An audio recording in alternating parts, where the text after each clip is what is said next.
Guys, this is MB from underdog and welcome back to my NBA betting mall projections. Yesterday I had Detroit Pistons as an underdog. They lost, and so far 30-31 this season. And let's continue with today's projections. I have a little bit more qualified bets, and one game is still questionable because we don't know if Holiday and Porzingis will play. But let's start with the first game. Sacramento Kings against Charlotte Hornets. Based on my projections, Sacramento should be -8. Bookmakers have them at -7. It is only 1 point difference, as you see. The same with projected totals. I have them at 234. Bookmakers 233. So there is no value. The second game, San Antonio Spurs against Detroit Pistons. I have Pistons as a home favorite, not home underdog. And this is my first qualified bet. Detroit Pistons plus 3.5 at 1.90 or minus 110. I believe the odds should or will drop. I don't know. But San Antonio Spurs, they played pretty well in last couple of games. They played well against Cleveland. The last game, although I have them, although I have Cleveland to cover the spread, but they were pretty lucky at the end. They were trailing by 15 points, and then Cleveland just burned that lead, and they almost lost at the end. So it was in last 1 minute or 2 minutes. But this is something that will not happen in every single game. Yes, San Antonio is playing well, but I stick to the numbers. I don't make such conclusions. They play. They're motivated. I don't make such conclusions. So I simply stick to the numbers, and based on my numbers, Detroit is a qualified bet, and there is a value with Pistons today at home to cover the spread. Minnesota Boston. This is one game where I made two projections. So the first projection is with Porzingis and Holiday in the lineup. If they are both playing, then Boston should be minus 11.5. However, if they will not play, Boston should be -5. Okay, so two important players. If they are out, the lines will change. I think some soft bookmakers have Boston at around -6, so they might not play today. If I will get latest information, if there will be still good odds, if everything will be aligned with my projections and bookmakers odds, then I might take something from this game. And if this happens, I will comment below under the video. But at this moment, I think this is no play. Washington Wizards against Indiana Pacers. I have under 253.5. Halliburton is not playing, I think, for Indiana. And based on my projections, the total should be 246, which is still pretty high. Indiana is playing such basketball with a lot of points, but still the line is slightly too high. Okay, Oklahoma, Miami, no value. As you see, my numbers, those are my numbers. Those are bookmakers' numbers, are very similar. So just a second, my projected spread on Oklahoma -5.5, bookmaker plus 5.5 on Miami. Bookmakers have them at plus 4.5, so it is very similar. Philadelphia, Atlanta. I have Atlanta -3.5, bookmakers -2.5, so there is no value based on my projections.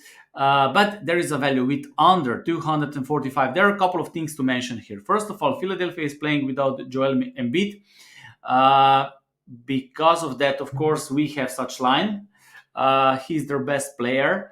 So we expect that both teams will probably play with smaller players. So this could be much faster game.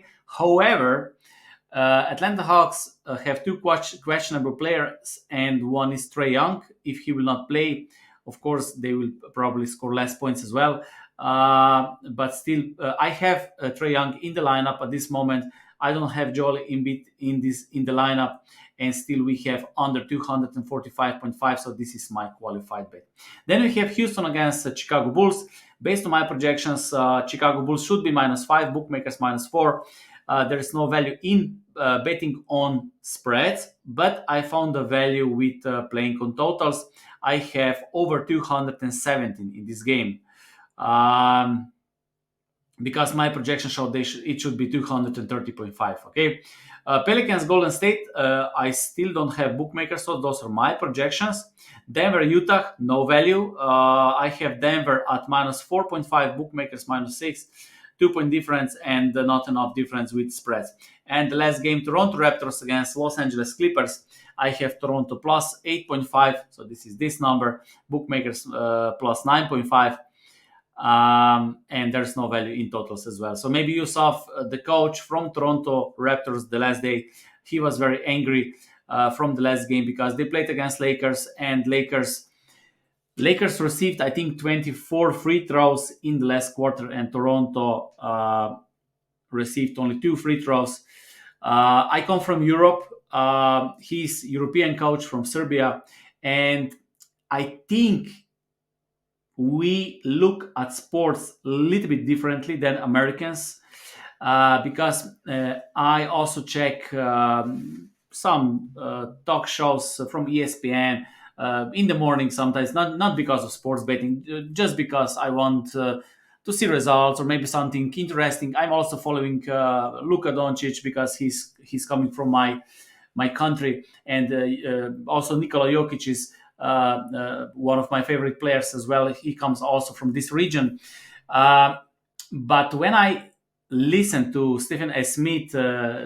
Smith, and other commentators, I have a feeling that in USA they always protect so-called superstars. The other day I saw LeBron James, who was not even standing uh, to the anthem of USA. This is something which I don't see here in Europe, because we look at these things a little bit differently. At least you fight for something, you play for something. It is not just here is a little bit less about individual success. Okay, this is very important point. In Europe, it's more about the teams, about your heritage, about traditions, about the club, more than about individual results, individual success. Because in USA they always talk, well, if Joel Embiid will not, I don't know, win that and that, he will not be MVP. There is much more talk about MVP. In Europe, we don't talk about MVPs. Okay, we more talk about the teams. Okay, because fans are supporting the teams, and I also see in USA that a lot of people, I'm not saying that it is something wrong, I'm just saying that there is a difference. Okay, I'm not saying that something is correct or wrong. Okay, I'm just explaining the differences. um, I also saw in USA that many sports fans, they support a player. So, for example, they are huge fans of, let's say, LeBron James, okay? And once he moved from Cleveland to Lakers, or from Cleveland to Miami or whatever, then they start supporting that team because they love individual, okay? In Europe, the story is a little bit different, because if you support, I don't know, Panathinaikos, Olympiacos, Red Star, Partizan, or whatever club, you support it for a lifetime. Okay, it goes from father to son and so on. It is more about tradition. In America, there is more about individual success. Okay, and what I wanted to say about this game, Toronto and Lakers, many times I see those commentators, they say he's LeBron James, the referees must protect him. Why they must protect him? uh, Basketball is a game where 5 players are playing, and I think the rules must be fair for everyone, right? So they should protect everyone the same, not one player because he's a superstar. I completely, I don't understand this. So if you're LeBron James, you can play like I don't know, you can do whatever you want. You can sit when there is anthem. You can jump on the court. I saw him. He was not playing. He was not even playing because they rested him, or he was maybe injured. I don't know. So he was not dressed as a Laker player. And then he was watching the game, and when someone scored, he jumped on the court. This is something I cannot imagine in Europe. Or last year, for example, we had that incident between Nikola Jokic and the owner of Phoenix Suns. Nikola Jokic was fine because in Europe, the players on the field, those are the most important people. So everything else is not important. So if you're owner, who cares? You're not better person. You're not bigger person. You're not better human. Everyone is the same. Once you pay the ticket, you're the same. Once you play on the field, you should be the same. Of course, it can happen such small things, but uh, in I think in NBA this or in US sport this is much more visible because they protect those so-called superstars. For me, LeBron James is not. Of course, he's a very good player, but his attitude doesn't resonate with me and my way of thinking, my way of looking at sports. Okay, and as I said, we Europeans look at this a little bit differently than in USA. Even if you check the fans in Europe, is more passion about tradition. For example, we have a lot of clubs and rivalries when there is some story behind the rivalry, right? For example, Celtics against Rangers. One are Catholics, the other are Protestants. In Greece, you have Panathinaikos, Olympiacos, you have AEK Athens. They have a little bit different political views. They live in different areas of the city. So everything is more like a story, more like tradition, more like a passion. Or if you watch Calcio Storico, of course, this is something that is not happening anymore. But the Calcio Storico is a great example of romance in the sport because you have a city of Florence where you have four districts and they're playing this soccer with fighting. If you can Google it, Calcio Storico, and here here are the rules. So once you are born in that district, you can only play for that district. You cannot move to other districts. So once you play for your district, that's it for your lifetime. There is no trade. There is no changing. Okay, you don't change your blood, your tradition, your passion, right? And there is no stars because superstars. You play as an individual for much bigger goal, for much bigger purpose, for something romantical, something traditional, some other values. In Europe, we had nights, traditions, history. It is much more, I don't know. And yes, the American society is more individualistic. Nothing wrong with this, but I would like to see from referees that they treat all the players same, right? So I don't see why the Lakers should have, I don't know, 24 free throws. And I was not betting with that game. I'm just talking about as a sports fan or sports watcher, whatever you call it. I even didn't know that this was the case until morning when I saw this interview with Toronto coach. But I think in the long run, uh, referees should treat every single player the same. Uh, I think this is what sports fans would like to see. So when sports fans watch the game, they want to see underdog to win. They want to see the best team on the court wins, not just superstars or in America you have creating of super teams, right? Before that, they were Kevin Durant, Stephen Curry, and before that, LeBron James, Dwayne Wade. They are creating those super teams, and um, me personally, I like as a sports fan, not as a sports better. Okay, I don't care about sports when it comes to sports betting, but I don't know. I just want to give you a couple of my views on sports. I like it more when someone is playing with passion for their family, for their tradition, for their blood, for their nation. This is something I like. This is me personally. I'm not that into individual success. Okay, even when I have created my online course and everything I do, I try to push other members to build betting models, to bet, to read books. It is not about me myself. Okay, I'm very happy when the group wins, or the group of people is winning, right? And I think this is a little bit different from ultra capitalistic society, or from some other societies that were not born on capitalistic system. And capitalistic system is the best we ever had, don't get me wrong, but I was still born in Yugoslavia, which was socialistic country. And the idea is that you put yourself and your individual interest and goals a little bit aside, so that everyone else prosper, right? uh, I'm not a fan of this when it comes to economics, but just that small piece. So it is not all about one player, one superstar. Because when I listen to those commentators on ESPN, they're always talking about some single players. Joel Embiid, NBA, who's the best in the world? Who is the best in the history? That player just scored that and that first time in history. This is not important. Okay, nobody cares about. Of course, people probably care, but we would like. I not we, but I personally.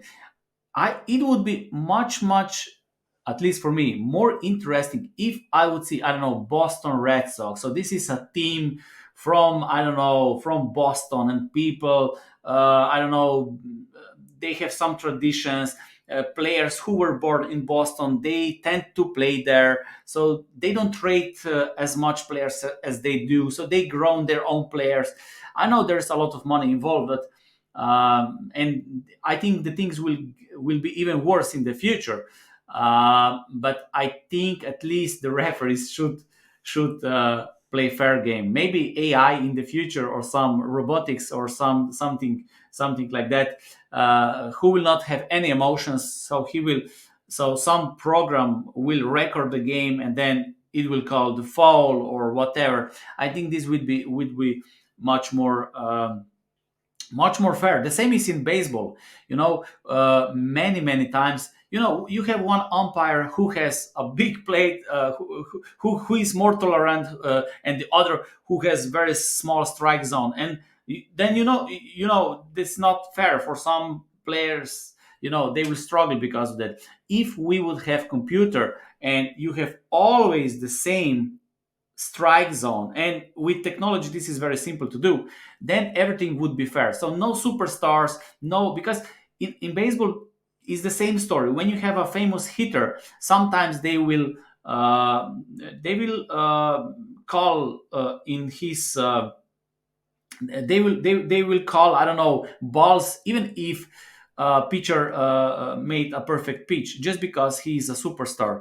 And this is something, it would be great if they can change. They will not change, but just this is just my opinion, okay? And as I said, it is nothing wrong with individualistic way of looking at sports, or more teams way, or public way, or whatever. But I prefer more sports as tradition, passion, or something like that. And this is also one of the reasons why I watch less and less sports in last 10 years.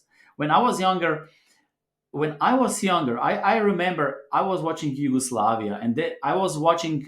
So the first World Cup I was watching was 1986, when Maradona was playing. Okay, and when you were watching these nations, they were proud to play for their nation.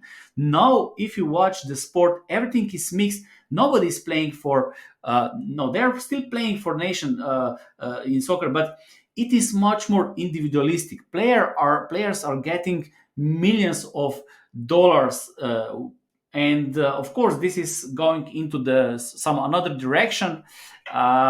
Sports is becoming more like entertainment. Um, the true fans don't have the money to go to the sports games, and then you see uh, the same story is with Super Bowl, right? Super Bowl, you have at least 30% of people who don't even watch American football, I believe. So Kim Kardashian, I don't know, all those superstars, they are on Super Bowl, and I don't believe they watch sports or follow NFL passionately for one thing. They don't do it. But this is how it is, right? It is a lot of about money.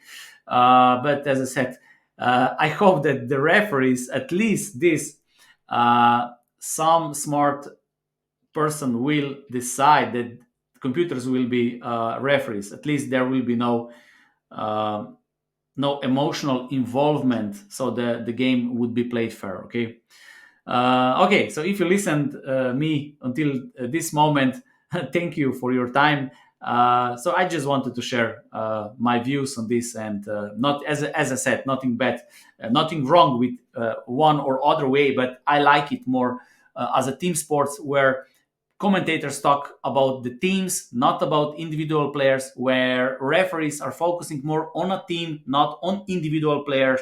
Um, and at least this is much more interesting for me. I like when underdogs win, not because they were supported by referees. I also love when good teams win, and also not because they were protected by referees. So I want to see a fair game where a player, no matter how many millions he is earning, they are all the same on the court, and this is something I think makes sports great. Okay, so that's it from me today. Thank you for watching. See you next time.